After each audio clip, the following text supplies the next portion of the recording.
So for those of you who've come across our blog, mostbecoming.com, you'll know that our makeup and skincare reviews all come from the perspective of somebody with quite sensitive skin who's probably got quite bad allergies or eczema or rosacea or things like that. Now, I thought as a starting point I would talk about how I came to discover my triggers for my eczema and my allergies. Not because I think that everyone is the same, everybody's skin's different and everybody's triggers will be completely different, but just because I wanted to show that you can discover what they are. It just takes a bit of time and perseverance, masses of perseverance actually.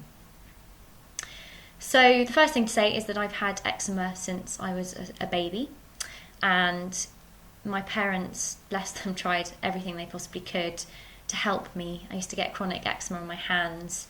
They would be split and infected a lot of the time, and I used to have to wear white gloves to school. I was allergic to soap and shampoo, so the doctor would prescribe alternatives like aqueous cream or E45 cream, which I was allergic to as well. And they tried things like Chinese medicine, and they tried homeopathy, and they obviously tried medical dermatologists. And they all had their good points and they all had their bad points, but on the whole the only thing that ever really worked for me when I had a really bad flare-up was some quite strong steroid creams, which I know a lot of people aren't too keen on using because over a long period of time they can damage the skin, although saying that they can be used in moderation and not damage the skin, but I'll come onto that in another video.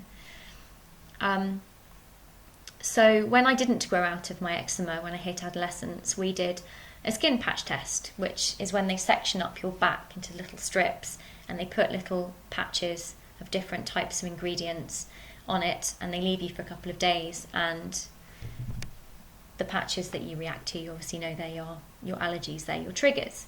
And from this patch test we discovered that I was very allergic to lanolin, which will explain why I couldn't use E45 cream.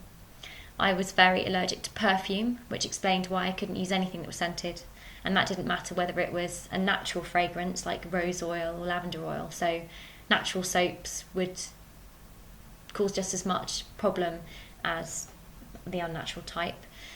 I'm allergic to sodium Laurel Sulphate, so I can't use a lot of, well, most shampoos actually and soaps have SLS in.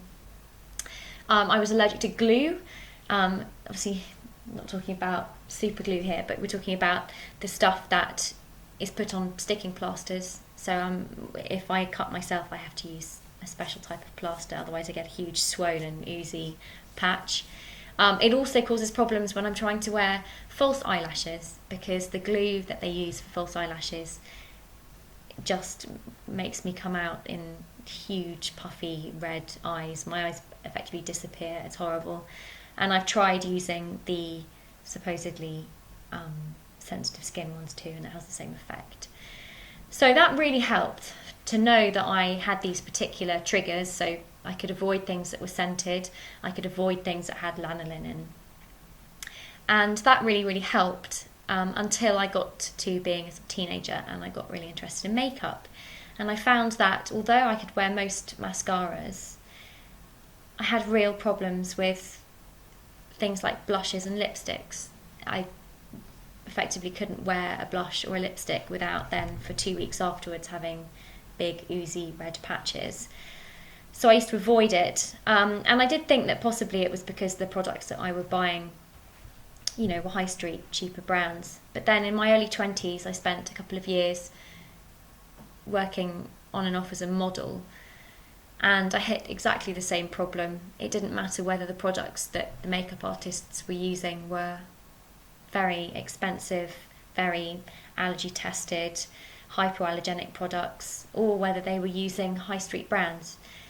The same effect would happen. I would have these appalling oozing red rashes on my cheeks and clown mouth, lips, eczema all around here for a couple of weeks after, and I used to have to wear steroids on my face, which I try and avoid if I can. And really that put an end to that as a career, and throughout my 20s and my early 30s, I've been trying to find out what it could be that causes this awful reaction. And it was really been in the last few months, after desperately trawling the internet, asking people what they thought, asking the questions. And then it was finally suggested that I should look into the ingredient Carmine, because it had proved to cause problems to quite a lot of people with sensitive skin, although there didn't seem to be a lot of information on the internet about this. So I went into my makeup bag and I took out all of my blushes that I'd had over the years, and I'd kept buying more and more to try and find one magic hypoallergenic blusher or lipstick that would work for me. They all had the same problem, and as I turned them over and I looked at their ingredients list, they all contained Carmine.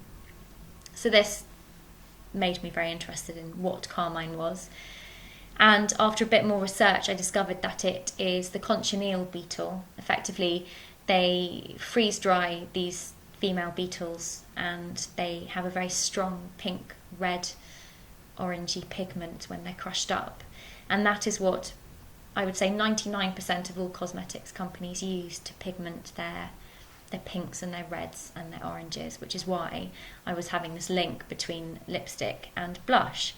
Now, I'm not a vegan, so I'm not going to pass judgment as to whether crushed beetles is a good or a bad thing. But I have to say I wasn't upset to find that I was allergic to this, and the idea of wearing crushed beetles on my face wasn't massively appealing. So I looked into brands that didn't use Carmine, and there is a whole range of vegan makeup companies who use mostly minerals, which again for other reasons works very, very well on my skin. And in particular, they don't use Carmine, obviously, in their blushes and their lipsticks and their bronzers, because Carmine is a derivative of an animal. They also don't use Lanolin in their products, which is a derivative of sheep. It comes from sheep fat and sheep oil. So, age 36, I have now discovered that there is a whole world of lovely makeup out there that I can use that isn't going to cause me to come out in appalling rashes. And I hope over the coming months and years to share with you some of the best products and show you how to use them, and hope, if I can, to shed light on some of your own allergies. And please, if you have any questions for me, or if you want any more information about any of this, just send me an email. Thanks.